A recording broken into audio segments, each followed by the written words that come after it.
ദൈവനാമത്തിന് മഹത്വമുണ്ടാകട്ടെ. സ്നേഹം നിറഞ്ഞവരെ, ചില ആളുകൾ ജീവിതത്തിൽ ദൈവത്തിനൊരു സ്ഥാനവും കൊടുക്കാത്തത് കാണുമ്പോൾ ഭയങ്കര വിഷമമാകും എനിക്ക്. എൻ്റെ ജീവിതത്തിൽ ഞാൻ അങ്ങനെ കുറേ ആളുകളെ കണ്ടുമുട്ടിയിട്ടുണ്ട്. ഹിന്ദു മക്കൾ പോലും ദൈവത്തോട് ആരാധനയും ബഹുമാനവും കാണിക്കുന്നത് ഞാൻ കാണാറുണ്ട്. ഒരു ഭക്തിയും ബഹുമാനവും സ്നേഹവും ഇല്ലാത്ത ആളുകൾ യേശുവിൻ്റെ സ്വന്തം മക്കളാണ്. മറ്റു മതത്തിൽപ്പെട്ടവർ പ്രാർത്ഥിക്കുമ്പോൾ ലൈവായി കർത്താവ് അവരുടെ ജീവിതത്തിൽ ഇടപെടുന്നത് ഞാൻ കാണാറുണ്ട്. ക്രിസ്ത്യാനികൾക്ക് ഇത് കേൾക്കുമ്പോൾ വല്ലാത്ത ടെൻഷനാണ്.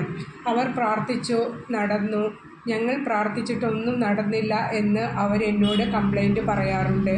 ബൈബിളിൽ പറയുന്നുണ്ട്, മക്കളുടെ അപ്പമെടുത്ത നായ്ക്കൾക്ക് കൊടുക്കുന്നത് ഉചിതമല്ല എന്ന്. പക്ഷേ ആ സ്ത്രീയുടെ മറുപടിയാണ് കർത്താവിനെ അതിശയിപ്പിച്ചത്. ഇന്നത്തെ കാലത്തും ഇത്തരം വിജാതീയ മക്കളുണ്ട്. ആ വിശ്വാസം കൊണ്ട് തന്നെയാണ് ആ മക്കൾ അനുഗ്രഹം വാങ്ങിക്കൊണ്ടു പോകുന്നത്.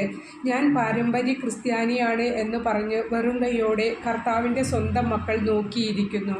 സ്നേഹം നിറഞ്ഞവരെ, എനിക്ക് ക്രൈസ്തവ മക്കളോട് ഭയങ്കര ബഹുമാനമാണ്.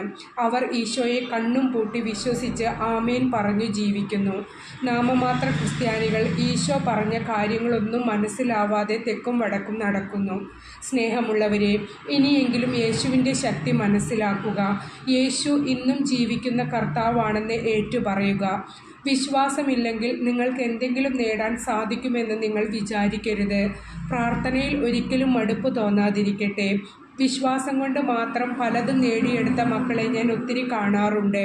ദൈവത്തെ മറന്ന് പ്രശ്നങ്ങളിലേക്ക് നോക്കിയാൽ അതെല്ലാം വലുതായി തോന്നും. പക്ഷേ ദൈവത്തെ നോക്കിയാൽ അതെല്ലാം ഒന്നുമല്ലെന്ന് തോന്നുന്ന വിധത്തിൽ കർത്താവ് നയിക്കും. ദൈവം നിങ്ങളെ സഹായിക്കട്ടെ.